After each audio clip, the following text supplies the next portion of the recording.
Сәлеметсіңдер ме балалар? Әдебиеттік оқу 4-ші сынып 70-ші сабақ тіршілік көзі еңбекте тақырыбында. Өз ойымды, сезімімді, көзқарасымды ұқсас оқиғалармен салыстыра отырып пікір айтамыз.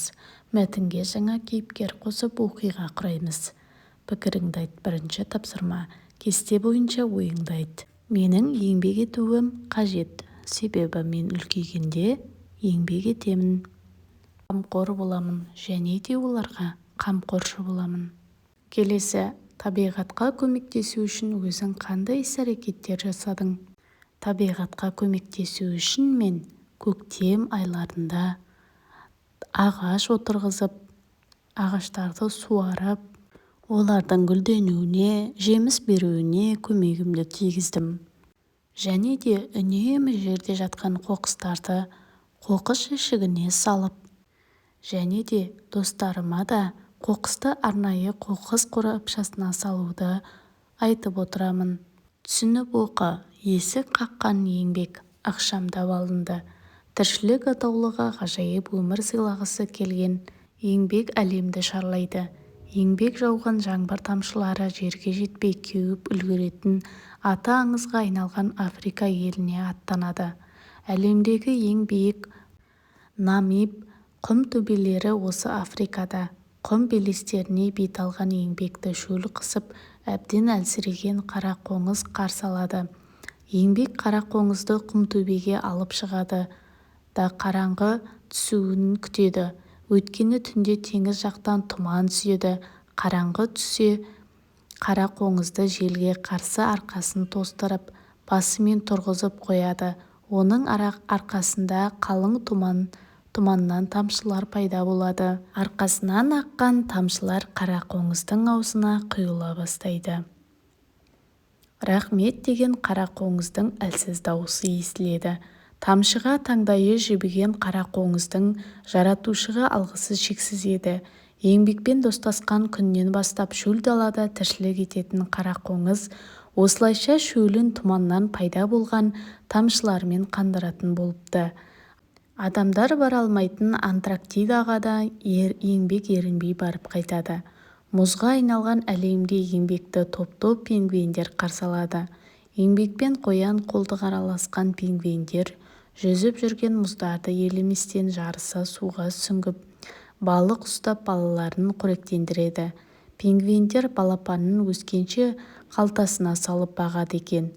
Осы мұзды мұхиттың түбінде қысы-жазы жайылатын теңіз мысығымен де еңбек достасып кетті. Сойдақ тістері сорайып, аузынан шығып тұратын теңіз мысығы 2 жасқа дейін баласын арқалап өсіреді екен. Тіршілік атаулыға ғажайып өмір сыйлағысы келген еңбек Үндістаннан өтіп бара жатып тәтті іздеп жүрген балаларды кезіктіреді. Еңбек балаларға тәттілігі тіл үйіретін қамыс қантын өсіруді үйретеді. Қылтиған қамыс түбінде түнеп жатқан балаларға еңбек ерекше сүйсінеді. Содан бері тәтті құмар балалар қант қамысын өздері өсіріп, жинап алатын болыпты. Еңбек енді бағбан досы өсірген бау-бақшаны аралайды.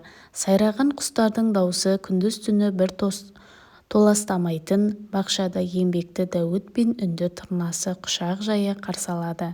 3 бұрыш тәрізді басы бар ұзын мұртты 3 көзді Дәуіт бір орында отырып ақ шыбын-шіркейді ұстап жейді.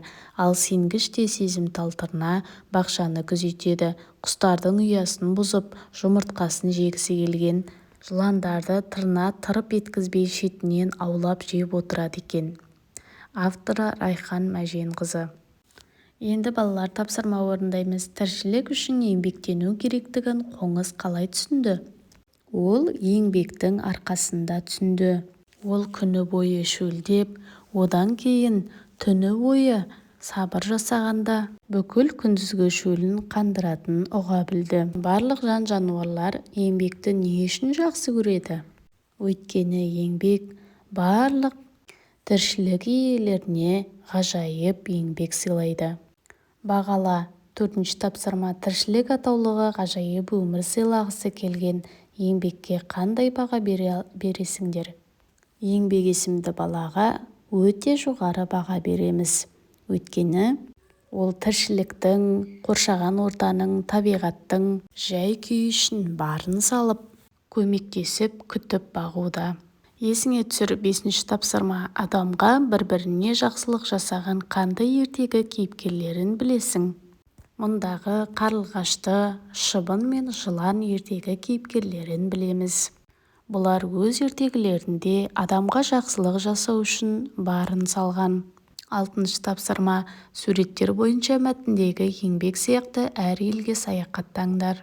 Еңбектің рөліне еніп, ертегі мазмұнына оқиға қосып сөйлеңдер. Балалар, енді суретке назар аударамыз. Мұндағы суретте әртүрлі жануарлар кездескен. Бұның ішіндегі маймыл жануарына назар аударғым келіп отыр. Ол зообақта тордың ішінде қамалып отыр.